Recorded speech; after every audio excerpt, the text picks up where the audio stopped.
vai rumo à coletiva de imprensa, mais do que importante, a Secretaria de Segurança Pública, pessoal de São Paulo. E é lá onde o secretário de Segurança Pública, Guilherme Derrite, e outras autoridades dão uma coletiva com as atualizações das investigações em torno da execução do ex-delegado-geral Rui Ferraz Fontes e sobre a prisão de uma mulher suspeita de envolvimento no crime. Vamos acompanhar. Isso no termo de depoimento que a própria doutora Ivalda participou. Desceu até Praia Grande em busca do que ela chamou de um pacote. Na verdade, foi um dos fuzis utilizados no assassinato do Dr. Rui. Ela pegou esse fuzil, trouxe para... Ela vive numa região em Diadema, região periférica de Diadema. Ela desceu Praia Grande, pegou esse fuzil, trouxe de volta para a capital e entregou em mãos para um indivíduo que nós estamos tentando identificar quem seja. Esse indivíduo retirou o fuzil com ela, e aí nós estamos buscando tanto a identificação dele para realizar o pedido de prisão temporária também, quanto descobrir o paradeiro dessa arma, que é fundamental para os próximos passos da investigação. Um outro ponto que ainda falta fechar é aonde ela pegou o fuzil, com qual, se foi realmente Uber, tudo está em andamento, por isso que é uma entrevista de atualização. Então ela está presa temporariamente, tudo isso que eu estou falando foi extraído do termo de depoimento dela no DHPP. Voltando lá para os dois indivíduos identificados. Um deles, ambos foragidos, né? Que material coletado, o exame pericial constatou a presença deles. É esse indivíduo aqui, o Flávio Henrique. É um dos que participaram. Ele encontra-se procurado pela Justiça com um pedido de prisão temporária em aberto. Esse material eu peço para que a Luana repasse para vocês também. Flávio Henrique Ferreira de Souza. 24 anos. Esse é o que, passagem? Não. O outro indivíduo é esse daqui. Felipe Avelino da Silva, conhecido na organização criminosa PCC com o apelido de Mascherano. Tem a função de disciplina na região do ABC. Ele é de São Bernardo do Campo. Esse criminoso aqui já foi preso algumas vezes pela polícia. Até coloquei aqui o histórico criminal dele: 2 vezes por tráfico de drogas, 2 vezes por roubo, condenado. O último período dele no sistema penitenciário, ele ficou mais de 6 anos preso pelo crime de roubo. Mais uma vez a impunidade, né? E estava na rua participando do atentado contra uma autoridade, contra um delegado de polícia. De posse dessas informações, então, nós temos os 2 primeiros pedidos de prisão temporária, são desses 2 indivíduos que eu mencionei. O trabalho de inteligência, um trabalho espetacular conduzido pela doutora Ivalda até aqui. Destaco também a participação do doutor Rogério e toda a equipe de investigadores e toda a força-tarefa criada, Polícia Civil. A exemplo disso foram as equipes do Demacro, né, que chegaram até, depois do trabalho de inteligência, até essa mulher, que a partir daí, agora nós estamos com a missão de identificar quem é o indivíduo que pagou essa missão para ela, de buscar o fuzil, trazer, retirou esse fuzil com ela, e qual local ela buscou esse fuzil. Só sabemos que é em Praia Grande, não temos ainda a localização nem endereço, e eu tenho certeza que após o descobrimento dessas informações, tanto da identificação desse indivíduo quanto do local onde ela retirou, a investigação vai andar e novos suspeitos ou novos criminosos serão identificados. Vamos abrir agora então para as perguntas. A primeira pergunta é do Renato Biasi, da TV Globo. Doutor, secretário, boa tarde. No depoimento, cerca de 7 horas, não é isso? O depoimento da Esli, ela não quis revelar onde é que ela buscou esses fuzis, e ela sabia que ela estava transportando esse pacote, e ela também não quis revelar a pessoa para quem ela entregou esse pacote. Ela, na verdade, ela fala que recebeu a missão de buscar esse pacote, que na verdade sabemos que é o fuzil, e depois ela confessou isso, deu algumas características do local no qual ela foi buscar esse pacote, inclusive características essas que estamos procurando na região dos fatos e entregou, voltou para a residência dela, na região de Diadema, e entregou para um indivíduo que também a gente está buscando a identificação através da investigação, tanto do pessoal do DHPP quanto do pessoal do DEMACRO. Mas ela não informou vocês, ela não sabia quem era ou ela não quis informar? Ela dá informações desencontradas. Obviamente a gente acha que ela sabe quem é, mas ela deu alguns subsídios que a gente está colhendo mais informações para identificar esse indivíduo. E vamos identificar quem buscou esse fuzil. E ela alega que não sabia que tinha no pacote ou ela sabia que tinha um fuzil? Ela alega que sabia que tinha um fuzil no final. E ela afirmou, ela já... Extraoficialmente ela falou. Bárbara Marques, da Folha de São Paulo. Bom dia, secretário. Bom dia, doutor, doutora. No depoimento, a Daesler falou alguma coisa em relação à motivação do crime, alguma coisa que dê indício para vocês direcionarem a investigação? A motivação ainda está nas duas linhas. Pode ser referente a fatos passados que o doutor Rui participou, das investigações complexas sobre o crime organizado que ele participou, ou mesmo com a atual gestão que ele estava tendo na Prefeitura da Praia Grande, que ele estava com a responsabilidade de alguns contratos. Então essas duas linhas não foram descartadas. Então as duas linhas ainda são objetos de investigação. E ela não fala de motivação, ela teve uma participação logística. Leonardo Amaro, do Metrópolis. Bom dia a todos. Eu queria saber se tem alguma informação com relação ao namorado da Evelyn. Se ele é investigado, se ele foi ouvido, se tem alguma informação dentro da investigação com relação a um suposto namorado dela e uma suposta participação no crime. Não tem nenhuma informação a respeito desse suposto namorado. A gente foi até questionado por alguns setores da imprensa, mas até agora não apareceu nenhum envolvimento de uma pessoa próxima da Esley, que está presa. Letícia Miyamoto, da Record. Bom dia a todos. Minha pergunta é para o secretário Guilherme Derrite. Partimos para um rápido break para todo mundo nos ouvindo pela Rede Jovem Pan de Rádio. Logo mais retomaremos aqui o contato com a coletiva de imprensa. Guilherme Derrite, já estamos de volta. Na época, e que esse atentado foi impedido pelas forças de segurança. Isso ainda não teria sido comentado oficialmente à imprensa.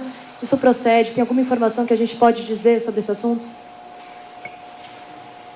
Tem. Não foi em 2010, foi em 2011. E eu busquei nos registros, porque eu lembrava, obviamente, da ocorrência. Eu comandava o pelotão de rota vespertina e recebemos uma denúncia anônima de que um policial civil possivelmente sofreria um atentado da organização criminosa PCC. Passaram algumas características de um veículo que eles estariam ocupando. Nós fomos em frente ao 69DP, na Zona Leste, arquiteto Vila Nova Artigas, realizamos a abordagem a 2 criminosos. Um deles estava portando uma arma de fogo. E aí eles confessaram que estavam ali para realmente executar o então delegado titular, Dr. Rui Ferraz Fontes. Confessaram também que tinham outras armas em poder deles. Nós fomos até Parada de Taipas, apreendemos um fuzil 5.56 com 3 carregadores e mais um indivíduo que ele disse que teria uma arma dele, que chegou no local com essa arma, uma pistola .40, também foi preso. Dos 3 criminosos presos, um deles é um indivíduo de alta periculosidade, já figurava no chamado grupo dos 14 do PCC. Esse indivíduo, Francisco Aurílio, tem um apelido na organização criminosa de XT. Lamentavelmente, por conta da fragilidade da nossa legislação, mais uma vez eu toco nesse assunto, porque tenho que falar, eu mostrei aqui a carreira criminal do Mascherano, várias passagens e saiu pela porta da frente dos presídios, e com o XT foi da mesma forma. Mesmo ele estando ali para cometer um atentado contra um delegado de polícia, foi preso em flagrante com um fuzil, com 2 pistolas. Pouco tempo depois, ele foi posto em liberdade.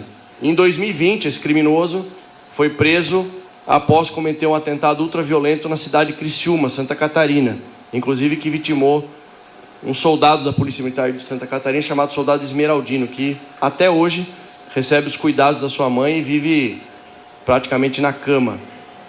É a última informação que eu tenho. Então esse criminoso, que era ali um dos mais relevantes na época da organização criminosa, realmente esteve lá para cometer um atentado contra o Dr. Rui. Na época já era em virtude de uma retaliação pelas fontes de inteligência da época, que por conta da participação e da atuação do delegado no combate ao crime organizado. Fabiola Correia, SBT. Bom dia. Eu gostaria de saber se é investigada a participação do traficante Azul, que saiu do presídio de Mossoró mês passado e é considerado liderança do PCC na Baixada Santista. A gente não descarta nenhuma linha de investigação e principalmente de pessoas faccionadas que estão circulando pelo litoral. Então existe a investigação em cima de alguns faccionados e ele está dentre um deles, mas não necessariamente que tenha participado, mas a gente está apurando através das investigações se existe algum vínculo, ele como outros. Lembrando que a pergunta da colega, ela é pertinente no sentido de que o azul ou colorido, como é também o outro codinome dele na facção, é um membro considerado importante na organização criminosa, ficou preso na penitenciária 2 de Venceslau há muito tempo, inclusive com todas as lideranças do PCC, foi para o sistema penitenciário federal e saiu recentemente. Então, estamos de volta para todos vocês nos ouvindo aqui no Morning Show. Vamos acompanhar Guilherme Derrite, secretário de Segurança Pública, respondendo à coletiva de imprensa em torno de mais informações e atualizações após a execução de Rui Ferraz. Vamos ouvir. Oi. Todos estão sem áudio dessa caixa? Teste som. Vamos repetir só esse trecho então, por favor? Imagina.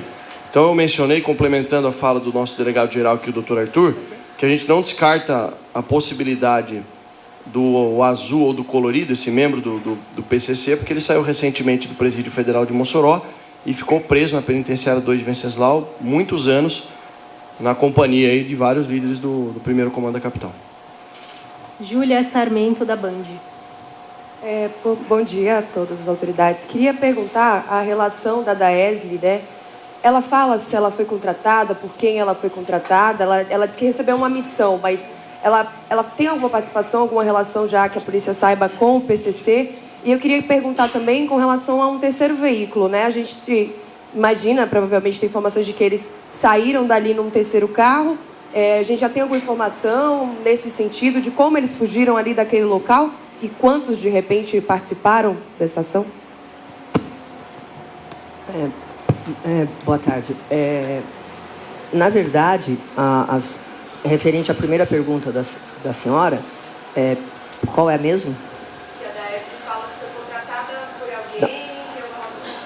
Bom, primeiro, ela, além de ter passagem por tráfico de drogas, visivelmente ela é uma dependente química, tá?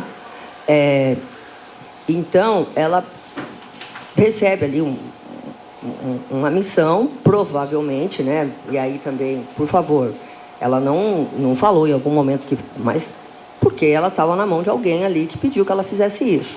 Ela vai até lá, ela diz que essa pessoa que manda, ela só tem apelidos, tá? E apelido não leva a lugar nenhum. Tá? Ela não tem isso, ela só fala de um apelido que é um diminutivo de um nome que não nos dá muita opção. Mas a gente está fazendo buscas. Ela não se recusou. Ela falou que ela tem, tá? a fornecer.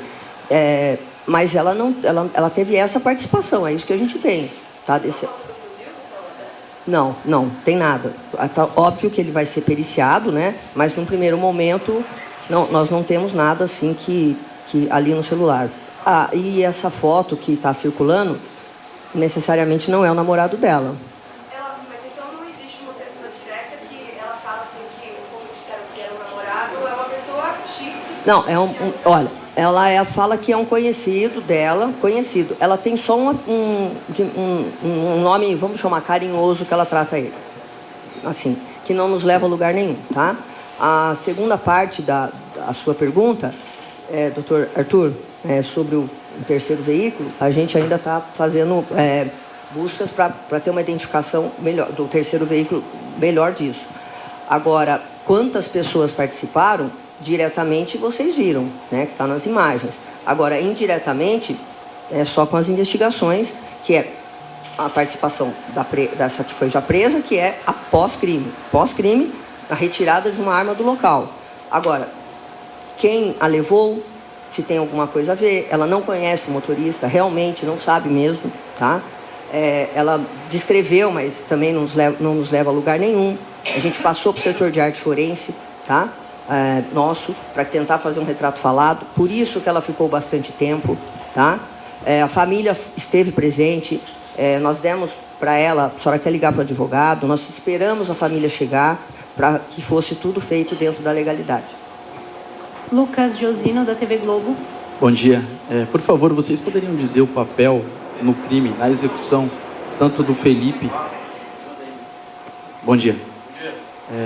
Secretário, por favor, o senhor poderia dizer para a gente quais foram os papéis na execução dos dois suspeitos, tanto do Flávio quanto do Felipe, por favor? Se foi um atirador... Ainda é cedo para apontar quais foram os papéis deles. O que se tem é que, após o exame pericial, eles foram colocados na cena do crime. Em qual situação? No veículo que foi abandonado por essa quadrilha de vários criminosos que participaram diretamente da execução do Dr. Rui.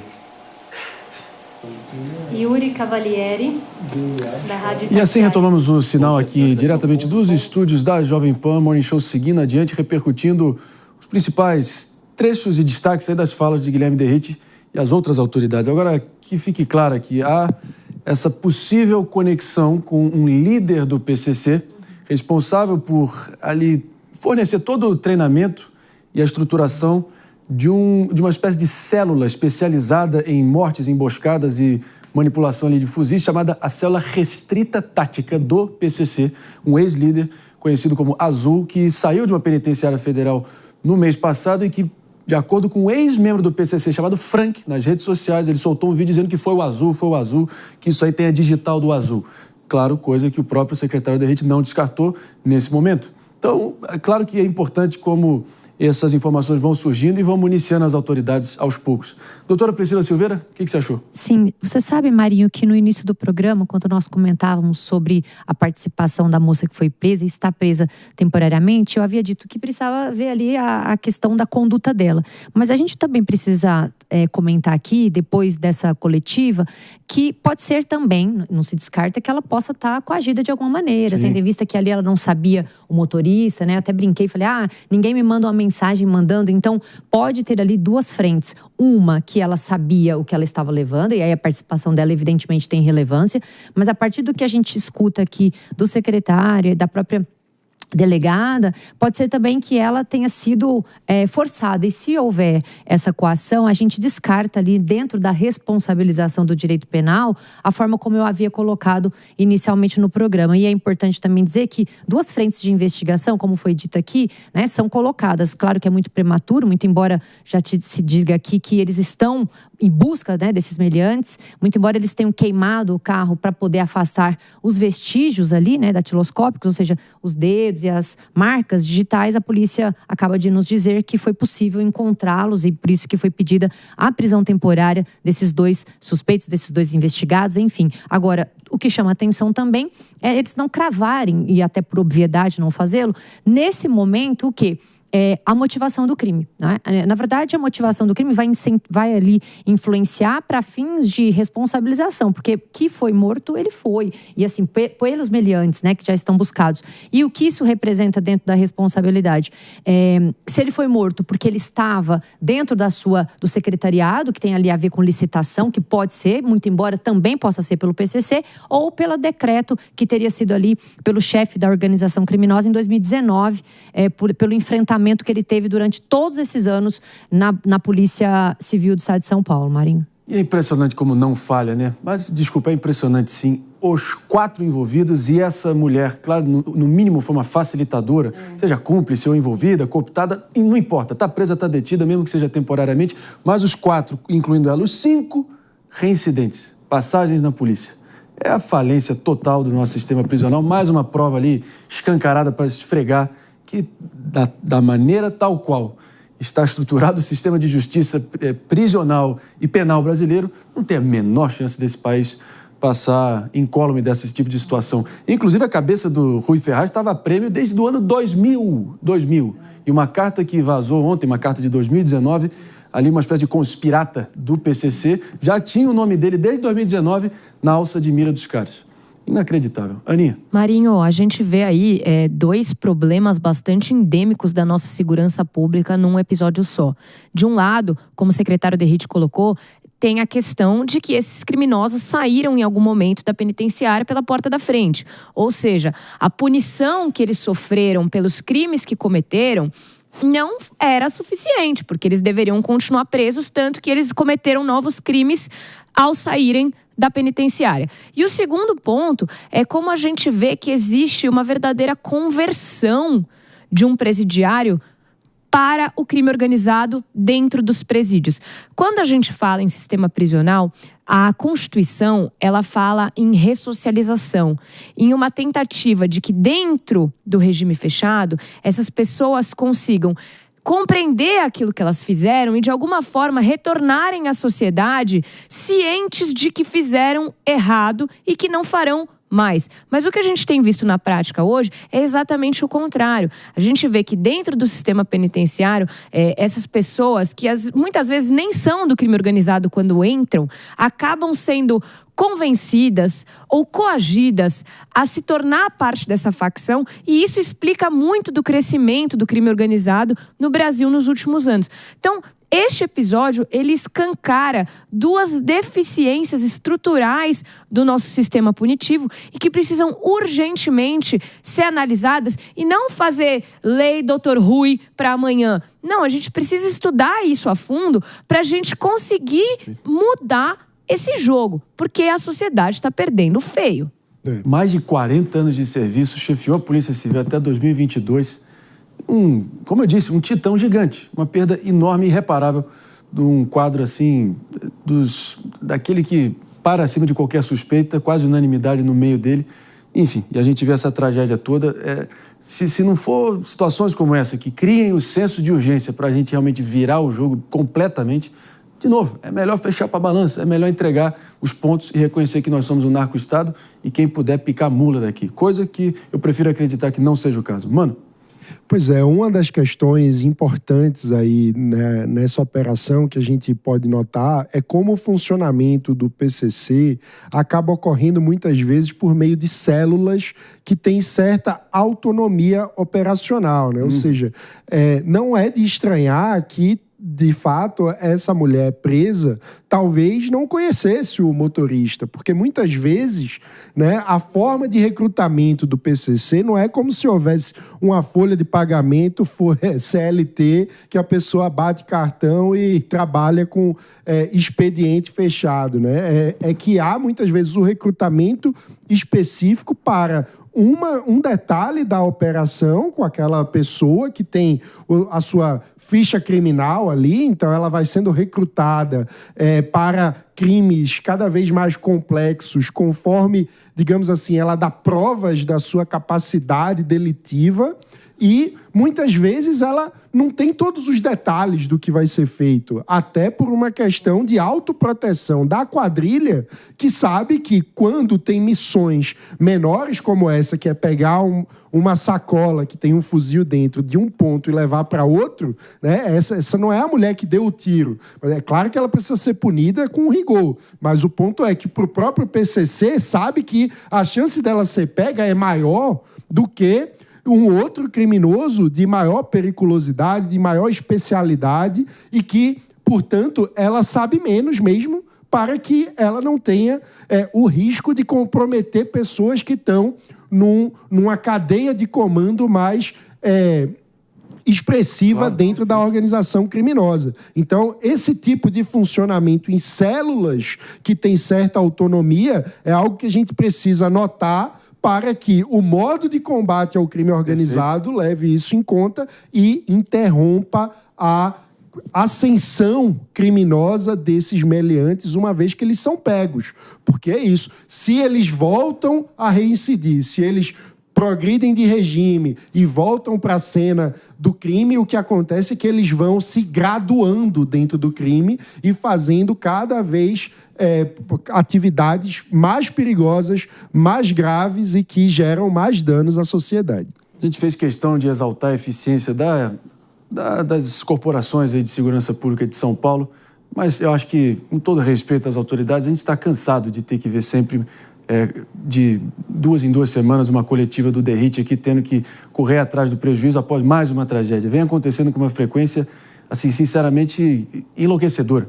Então, muito além de operações espetaculosas e de propriamente marketing, bravatas e investigações absolutamente eficientes, São Paulo é referência nesse sentido, né, pessoal? Mas segurança pública realmente precisa, em São Paulo, precisa ter uma reorientação ali séria, planejada, integrada e preventiva, fortalecer e investir muito nos protocolos ali de antecipação desse tipo de crimes e o protocolo de proteção para os aposentados e ativos, né? Como, por exemplo, o Rui Ferraz, o Gaquia e companhia. Eu acho que isso é o mínimo que a gente pode esperar nessa altura do campeonato, vendo sucessivamente essas insanidades acontecerem. Dessa vez foi em Praia Grande, qual será o próximo, hein? É impressionante.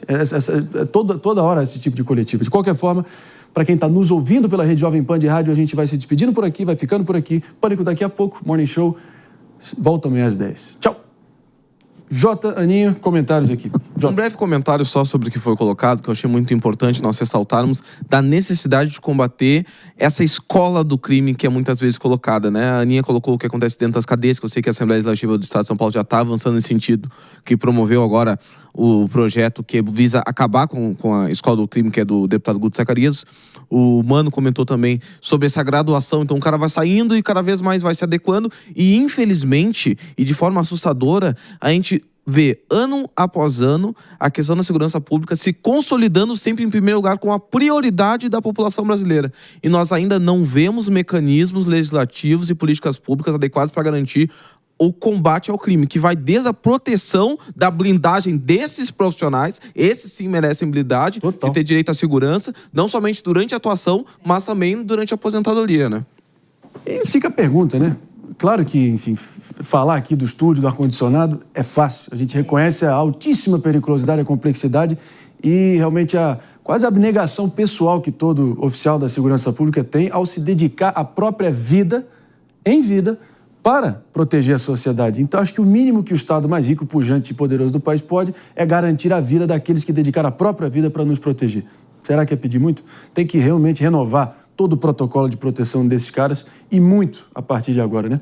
André, eu acho que a gente esqueceu de comentar que existe um outro ponto aí nessa história, que é a infiltração do crime organizado também em quem deveria ser responsável por exemplo, fornecer a segurança, por exemplo, evitar essa captação de criminosos dentro do sistema prisional. Então, a gente tem aí mais um elemento a acrescentar, que é como a gente vai blindar a sociedade de quem já está infiltrado.